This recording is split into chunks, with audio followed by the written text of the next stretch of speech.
Hello student, आज हम करेंगे आपकी क्लास 9 का chapter 5 introduction to Euclid geometry की एक्सरसाइज 5.1।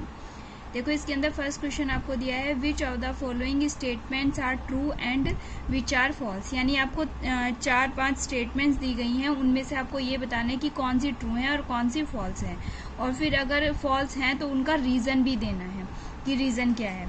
तो फर्स्ट पार्ट है आपका इसका, देखो only one line can pass through a single point. उन्होंने कहा है कि एक पॉइंट से केवल एक ही लाइन, सिंगल पॉइंट से केवल एक ही लाइन निकल सकती है, तो ये हमारा फॉल्स है, क्योंकि एक पॉइंट से हम इनफाइनाइटली डिफरेंट डायरेक्शन में बहुत सारी लाइंस खींच सकते हैं। जैसे आपका एक ये सिंगल पॉइंट है, इससे हम देखो एक तो ये लाइन खींच सकते हैं, इधर खींच सकते हैं, इधर, ऐसे करके हम कितनी लाइन खींच सकते हैं, इसी पॉइंट से इनफाइनाइटली लाइन खींच सकते हैं और डिफरेंट डायरेक्शन में खींच सकते हैं। तो इसीलिए इसका आंसर क्या हो जाएगा हमारा फॉल्स।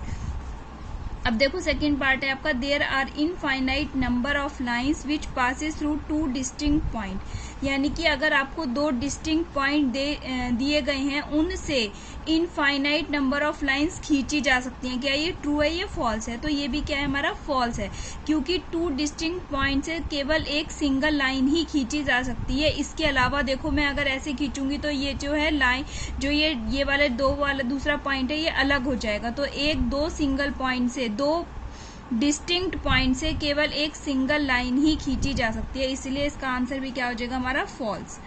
अब नेक्स्ट है आपका, a terminated line can be produced indefinitely on both the side. यानी टर्मिनेटेड लाइन का मतलब क्या है कि जिसकी कोई डायरेक्शन यहाँ पर हमें नहीं पता है, तो यहाँ पे टर्मिनेटेड लाइन को हम इनडेफिनेटली यानी बहुत ज्यादा इनडेफिनेटली यानी कि कहीं तक भी बढ़ा सकते हैं, और बोथ द साइड, इधर से भी बढ़ा सकते हैं और इधर से भी बढ़ा सकते हैं। तो ये हमारा क्या आंसर आ जाएगा, ट्रू आ जाएगा।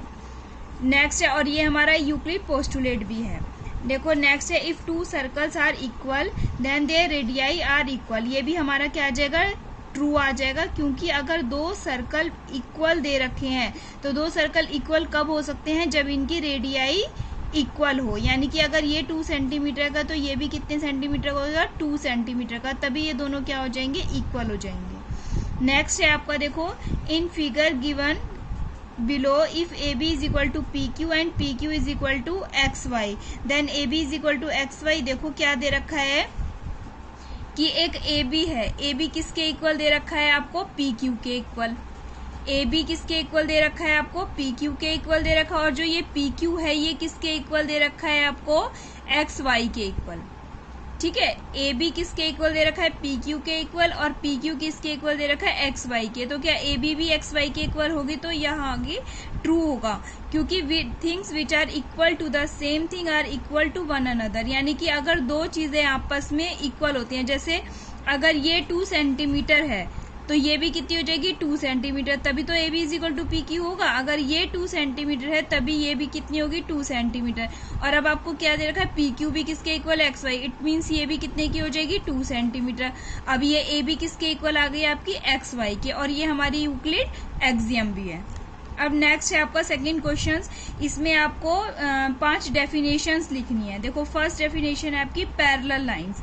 तो पैरेलल लाइंस कौन सी होती है, ऐसी दो लाइंस, इसकी डेफिनेशन लिख लेना नोटबुक में, वैसे मैं समझा रही हूँ आपको। When two lines do not meet anywhere and distance between these two lines remains same are called parallel lines. For example है आपका रेलवे लाइंस, या बोर्ड भी कह सकते हैं। जैसे हमारा दो पैरेलल लाइंस हैं जिनके बीच की डिस्टेंस हमेशा इक्वल रहती है। अगर यहाँ पे ये 4 सेंटीमीटर डिस्टेंस पर है, तो यहाँ पर भी कितने पे होंगी, 4 सेंटीमीटर, और ये आपस में कहीं पर भी मीट नहीं होंगी, और इनके बीच की डिस्टेंस भी हमेशा सेम रहेगी। तो ऐसी लाइन को क्या कहते हैं हम, पैरेलल लाइन। जैसे रेलवे ट्रैक होता है आपका, वो ये हमेशा आपस में क्या होता है, इनके बीच की डिस्टेंस इक्वल होती है। या फिर आपका जो ये बोर्ड होता है, इस बोर्ड में ये वाली लाइन इस लाइन के पैरेलल होती है, और ये वाला इसके पैरेलल होता है। अब है आपका perpendicular lines. If angle between two lines is 90 degree then lines are called perpendicular. यानी कि अगर दो लाइंस हैं, इनके बीच का एंगल कितने डिग्री का है, 90 डिग्री। एक लाइन तो ये वाली और एक ये वाली, यानी कि ए बी और सी डाल दें अगर हम इसको नाम। अगर ए बी एक लाइन है और बी सी एक लाइन है, इन दोनों के बीच का एंगल अगर 90 डिग्री है, तो ये दोनों लाइंस कैसी हैं, हम कहेंगे ए बी परपेंडिकुलर है किसके, बी सी के। अब है लाइन सेगमेंट। देखो एक तो लाइन होता है और एक होता है लाइन सेगमेंट। लाइन का तो मीन्स होता है कि उसको हम इनडेफिनेटली दोनों साइड से बढ़ा सकते हैं, लेकिन लाइन सेगमेंट जहां पर आ जाएगा वर्ड सेगमेंट, इट मीन्स क्या होता है, एक ऐसी लाइन जिसके दो एंड पॉइंट होते हैं। जैसे ये हमारा एक लाइन सेगमेंट है, इसके ये दोनों एंड पॉइंट्स हो गए, इसको ए बोल दिया, इसको बी बोल दिया, तो ये हमारी क्या हो जाती है, लाइन सेगमेंट। और अगर लाइन है तो इसके कोई भी एंड पॉइंट नहीं होते। अब है रेडियस ऑफ ए सर्कल। देखो क्या होता है radius of a circle, distance between centre and any point on the boundary of a circle is called radius of a circle. Means circle की क्या डेफिनेशन हो गई कि हमारे किस किस के बीच की डिस्टेंस है, एक तो हमारा सेंटर, ठीक है, distance between centre and any point on the boundary, यानी कि यहाँ पर ले लो, चाहे पॉइंट यहाँ ले लो, यहाँ ले लो, कहीं पर भी ले लो, और सेंटर से अगर इस पॉइंट को मीट करते हैं तो इन दोनों के बीच की डिस्टेंस को क्या बोलते हैं, हमेशा रेडियस। देखो ये भी रेडियस है, ये भी रेडियस है, ये सारी क्या हो जाएंगी, हमारी रेडियस हो जाएगी। यानी कि distance between the centre and any point on the boundary of a circle is called radius of a circle. Next definition है आपकी स्क्वायर। तो स्क्वायर क्या होता है, a close figure which has 4 sides and all sides are equal and all angles are 90 degree, और diagonals भी क्या होते हैं, इक्वल। देखो कौन सी, एक क्लोज फिगर, ठीक है, एक क्लोज फिगर जिसकी 4 साइड होती हैं, ये चारों साइड्स क्या होती हैं, आपस में इक्वल होती हैं, यानी कि ए बी किसके इक्वल है, बी सी के, और बी सी किसके इक्वल है, सी डी के। तो इसकी चारों साइड्स आपस में इक्वल होती हैं, इसके चारों एंगल्स कितने के होते हैं, 90 डिग्री के होते हैं, और इसके जो ये डायगोनल्स होते हैं वो भी क्या होते हैं, हमारे इक्वल। तो ऐसी फिगर को हम क्या बोलते हैं, स्क्वायर। नेक्स्ट है आपका fourth question, if a point C lies between 2 points A and B such that A C is equal to B C, then prove that A C is equal to 1/2 A B. तो ठीक है, explain by drawing the figure. देखो हमने क्या लिया, A B 2 points ले लिए, ठीक है, इन दोनों को ज्वाइन कर दिया, तो ए बी के बीच में देखो हमने क्या लिया, सी।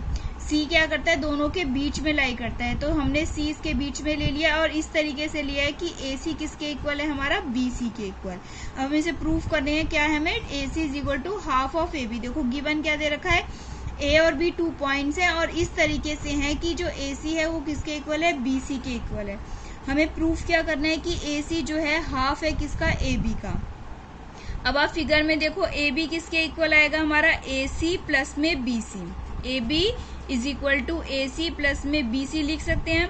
अब अकॉर्डिंग टू क्वेश्चन हमें क्या दे रखा है, जो ए सी है वो बी सी के इक्वल दे रखा है, तो हमने क्या करा, या बी सी की वैल्यू क्या पुट कर दी, ए सी। क्यों करी है, क्योंकि हमें अकॉर्डिंग टू प्रूफ चलना है। तो यहाँ पर हम बी सी भी लिख सकते थे, ए सी की जगह बी सी भी लिख सकते थे, लेकिन हमें जो प्रूफ करना है उसमें ए सी और ए बी है, तो इसलिए हमने बी सी की जगह रिप्लेस किया है ए सी को। तो A B is equal to A C plus A C कितना हो गया, ट्वाइस ऑफ ए सी हो जाएगा, और ये जो मल्टीप्लाई में 2 है, जब ये इधर आएगा जो किस में हो जाएगा, डिवाइड में, तो half of A B is equal to A C, हमारा ये प्रूफ हो गया। अब फिफ्थ क्वेश्चन देखो हमें क्या दे रखा है, इन क्वेश्चन 4 में जो हमें दिया था, point C called a mid point. अब हमें A C is equal to B C दिया था, तो सी क्या हो गया, इसका मिड पॉइंट हो गया, एक लाइन सेगमेंट ए बी का। तो हमने ये प्रूफ करना है, proof that every line segment has 1 and only 1 mid point, कि हर लाइन सेगमेंट का केवल एक ही मिड पॉइंट होता है, दूसरा नहीं हो सकता। तो हमने इसमें सबसे पहले हम गिवन लिखते हैं। देखो हमें क्या दे रखा है, ए बी एक लाइन सेगमेंट है और सी क्या है, इसका मिड पॉइंट है ए बी का। हमें प्रूफ क्या करना है कि C is the only mid point of A B, की जो सी है केवल वही ए बी का मिड पॉइंट है। तो हम प्रूफ करेंगे, तो इसको हम कंट्राडिक्शन से प्रूफ करते हैं। हम ये मान के चलते हैं कि सी तो है ही जो है, हम लिख देते हैं कि लेट कर लिया हमने, डी जो है हमारा एक और मिड पॉइंट है किसका, ए बी का। तो let D be another mid point of A B. तो देखो मैंने ए बी के बीच में ही डी ले लिया और यहाँ पर ही सी ले लिया, ठीक है। अब हमने जो प्रूफ हमने जो माना है, लेट किया है, उसके अकॉर्डिंग अगर डी हमारा मिड पॉइंट है तो A D is equal to क्या हो जाएगा, डी बी हो जाएगा, ठीक है। तो A B is equal to, अब डी बी को मैं कैसे लिख A B is equal to D B हो गया। अब देखो इसमें ए बी को मैं कैसे लिख सकती हूँ, ए डी प्लस में डी बी, क्योंकि ए बी पूरा मिलके क्या, एक बार सी को भूल जाएंगे हम, सी को नहीं छोड़ देंगे, एक बार ही हम केवल डी से ऑपरेट करें। देखो डी को अगर मैं ए बी को कैसे लिख सकती हूँ, ए डी प्लस में डी बी, ये लिख दिया मैंने। अब हमने देखो AD is equal to DB है, क्योंकि D मिड पॉइंट है, तो हमने क्या करा, इस BD की जगह हमने क्या पुट कर दिया, AD पुट कर दिया। इसको स्टार बना लो यहाँ पे। तो हमने यहाँ पे क्या करा है, इसमें BD की जगह क्या पुट कर दिया, AD पुट कर दिया। अब ये AD प्लस AD क्या हो जाएगा, ट्वाइस ऑफ AD। तो इसको इक्वेशन नंबर मैंने क्या डाल दिया, 1। देखो हमने D अपने आप से मिड पॉइंट माना है, इस वजह से हमने AD is equal to DB किया। और AB को हम कैसे लिख सकते हैं, AD प्लस DB। और यहाँ DB की जगह मैंने स्टार से, बाय स्टार से क्या पुट कर दिया, यहाँ पे AD पुट कर दिया। तो AB किसके इक्वल आ गया, ट्वाइस ऑफ AD। अब ये तो हमने अपनी मर्जी से माना था D, लेकिन C तो क्या है, हमें दे रखा है मिड पॉइंट। तो C is given mid point of AB है, तो इसका मतलब फिर से AC is equal to AC, CB आ जाएगा। अब हम D को छोड़ देंगे, D को भूल जाएंगे। अब हम AB को कैसे लिख सकते हैं, AC प्लस में CB लिख सकते हैं। ठीक है, अब ये BC की जगह मैंने क्या पुट कर दिया, फिर से AC पुट कर दिया। तो AB इज इक्वल टू क्या हो गया, AC प्लस AC, यानी ट्वाइस ऑफ AC आ जाएगा। अब देखो AB किसके इक्वल है, ट्वाइस ऑफ AD के, और AB किसके इक्वल है, ट्वाइस ऑफ AC के। तो फ्रॉम 1 और 2 से क्या हो जाएगा, twice of AD is equal to twice of AC आ जाएगा। 2 से 2 कैंसिल आउट हो जाएगा हमारा। तो AD किसके इक्वल आ गया, AC के। मीन्स क्या हो गया, जो AD है हमारा वही AC है। इट मीन्स क्या हो गया, पॉइंट C एंड D जो है मस्ट कॉन्साइड, यानी एक के ऊपर एक ही पॉइंट है, कोई अलग से पॉइंट नहीं है D। तो C and D must coincide, hence mid point is unique, यानी कि एक लाइन सेगमेंट का केवल एक ही मिड पॉइंट हो सकता है, दूसरा नहीं हो सकता। नेक्स्ट है हमारा, in given figure AC is equal to BD। हमें इस फिगर में क्या दे रखा है, AC जो है किसके इक्वल दे रखा है, BD के इक्वल दे रखा है। और हमें प्रूफ क्या करना है कि AB किसके इक्वल है, CD के इक्वल। तो जो हमें गिवन था हमने उसी के अकॉर्डिंग लेके चले। देखो गिवन हमें क्या था कि AC किसके इक्वल है, BD के। अब देखो फिगर में ध्यान से, AC की जगह मैं क्या लिख सकती हूँ, AB प्लस में BC। AC की जगह मैंने देखो क्या लिख दिया, AB प्लस में BC पुट कर दिया। और जो ये BD है इसकी जगह मैंने क्या पुट कर दिया, BC प्लस में CD कर दिया।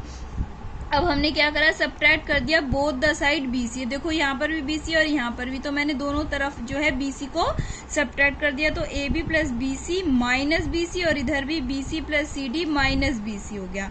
अब इस वाले BC से ये वाला BC कैंसिल आउट हो गया, और इस वाले से ये। तो AB किसके इक्वल आ गई, CD के इक्वल आ गई। और वैसे भी हमने यूक्लिड में एग्जाम में क्या पढ़ा है कि अगर इक्वल चीजों में से इक्वल चीज सब्ट्रैक्ट की जाती है तो वो भी क्या हो जाता है, इक्वल। अब ये इक्वल थे, ठीक है। अब इसमें से हमने इक्वली BC को सब्ट्रैक्ट कर दिया, तो इसके जो बाकी रिमेनिंग है वो भी क्या आ जाएंगे, इक्वल हो जाएगा। और यहाँ पर हमारा प्रूफ हो जाएगा।